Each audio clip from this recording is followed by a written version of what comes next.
how cats experience love. The fact that cats do actually have memory, it's just not story based kama yetu. What does not change is who somebody is and how they approach life. That is what you should actually be falling in love with as a person. There is no, like, if you're a Kikuyu, you know that there's literally no romantic languages in Kikuyu. Like, you cannot be romantic in Kikuyu. Pia Swahili, mi sijui venye watu hukua romantic in Swahili. Like, these languages do not have language of expressing yourself and expressing your feelings to somebody. You see?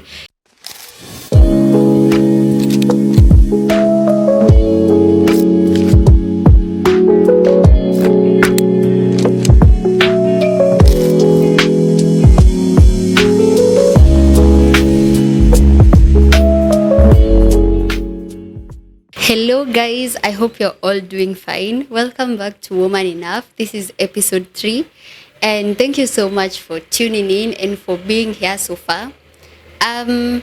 This is a podcast where girls get to learn, grow, unlearn, and become the best versions of themselves.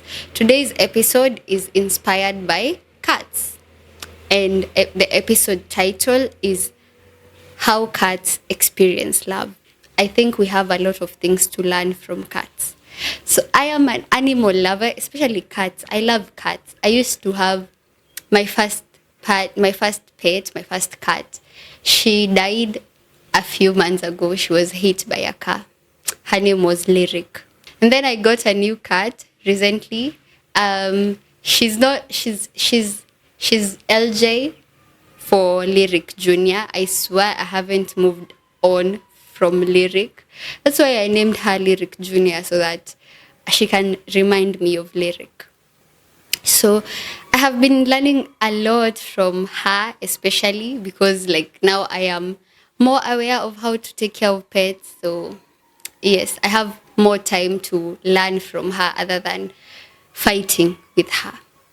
So first point of discussion is the fact that cats do actually have memory. It's just not story-based kama yetu. So when we store a memory, for example, if I meet somebody for the first time, let's say I meet John, right?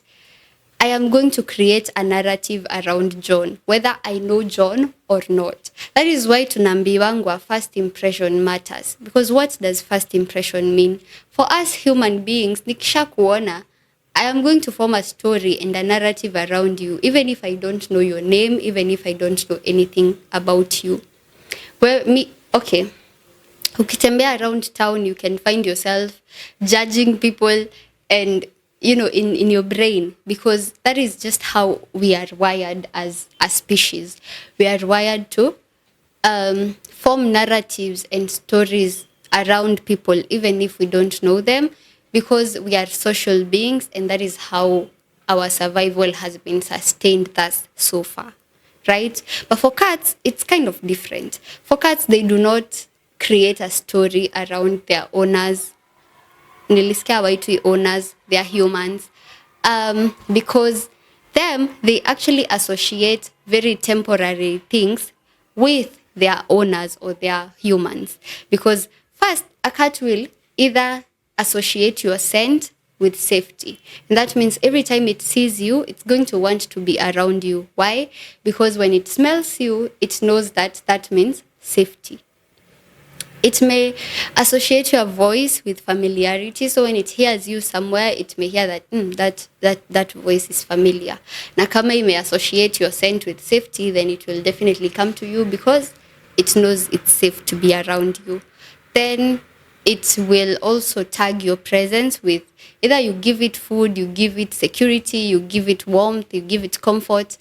It's going to associate you with what you can offer. It's like, what are you bringing to the table?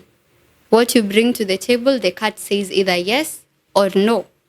But si kama sisi, we want to give people grace, because at the end of the day, we have to form stories in our heads. So for us, mtu anaweza kuja akuonyeshe I am actually the devil, but you want to make excuses for them. You're like, maybe he's lying today. Maybe today he's angry. Maybe tomorrow he's going to be different. You see, And then we end up trapping ourselves in a world that doesn't exist physically. It just exists in our heads. Because again, remember, wewe ndo umejitengenezea hizi story. So what should we learn from cats up to this point? What we should learn from them is associate somebody with what they can offer. Simple. Kama mtu amekuja akakuonyesha all I can do is cause you trouble, that is all there is to that person. Don't try to excuse it. Don't try to give it second thought. Don't try to explain it. Because when you do, you will find a common ground. Now to form a narrative, but it will be false. And then this person will keep disappointing you. This person will keep doing things that are not making you happy, because at the end of the day, you ended up settling with expectations that are not even communicated to the person you're expecting things from. Kana mtu, if they show you this is all I can offer, be ready to take just what they can offer. Do not place expectations onto somebody because of a narrative that you created in your head. Because then both of you will end up having problems, because now you've placed a responsibility on somebody to meet your expectations, right? Well, they clearly didn't ask for that. And you will also end up having a lot of trouble and a lot of problems, because this person will not always be who you want them to be. Right? Now utashinda, your expectations will never be met. You will start blaming the person and saying, but you knew that is all they could offer, but you still chose to stay there. You still chose to settle there. Na ulikuwa unajua huyu mtu enyewe hapa ndo pekee tunaweza fikishana, right? But you chose to create a version of them in your head that can do something else. And then when you don't get that, you start being frustrated by the person. But you see, really, you're the reason as to why you're suffering, because at the end of the day, you could have gone for somebody who actually has what you want, right? Point number 2, relationships are built through repetition, right? So for a cat, you have to repeat the same action over and over again for it to learn or to associate something with you, right? So when you feed a cat in the same container for a long time, it associates that container with its food. The same thing as a litter box. You have to train the cat to repeatedly use the litter box so that it starts tagging that as a habit to use the litter box. Same thing as us humans, right? We need a repetition of actions, right? So kenye mtu ana repeat something that somebody is doing repeatedly, that is what should show you that this is exactly what I should expect from this person, right? So kama a person is always not picking your calls repeatedly and they're telling you they're busy, that is all you should expect from them. Do not move forward expecting that all of a sudden miraculously they're going to change and then they're going to start wanting to pick your calls. No. If you choose to settle for somebody who doesn't pick your calls, that is all you should expect from that person. Usianze kumwambia, no, why don't you call me? If they don't call you, they don't want to call you. Simple. And if you want to be called, what do? You find somebody who likes calling. Right? And then this takes me to point number 3, which is recognition is sensory and not conceptual. Okay. So cats will not recognize you through concepts. Like a cat will not like you because you're smart. It doesn't care. It doesn't even know. It will never know. A cat won't like you because, say, you're pretty. Doesn't know. Doesn't care. A cat won't like you because you're well spoken. Doesn't know. Doesn't care. These concepts, they're just concepts, right? What a cat will like you for is what you make you venye unamfanya feel, right? So if you make them feel comfortable and you make them feel safe multiple times, that means they're going to like you. Whether you are the brightest person on earth, whether you are whatever you are, you're a billionaire, a cat doesn't care, doesn't know. All it cares about is what is it that you have to offer to me. The same thing with us. I feel like do not like fall in love with people as concepts. Like don't fall in love with someone just because she looks good or he looks good, or maybe they're smart, or maybe they have money. Like those are just concepts, and they fade a lot, and they're very like zina change constantly. Same like leo unaweza kuwa mrembo, kesho uende uanguke ugongwe uso, you're a totally different person. Today you can have money, tomorrow you something happens, your assets are frozen, you become extremely poor. Like those are ever changing conditions. What does not change is who somebody is and how they approach life. That is what you should actually be falling in love with as a person, right? Then point number 5 is, you see, most people say that cats don't love humans, but I beg to disagree, because from the discussion we have had, like kutoka nianze hii episode, we have learned that cats do actually love people. It's just that they are very selective with who they choose to love, right? It's like they're not like, they don't have to love somebody by default, and that's something I love about them. Like they're, so in some way they're canty, like they're very what do I say? Like they're very selfish, and they're very self-centered. And that is what I aspire to be. I aspire to be so self-centered that it makes people uncomfortable.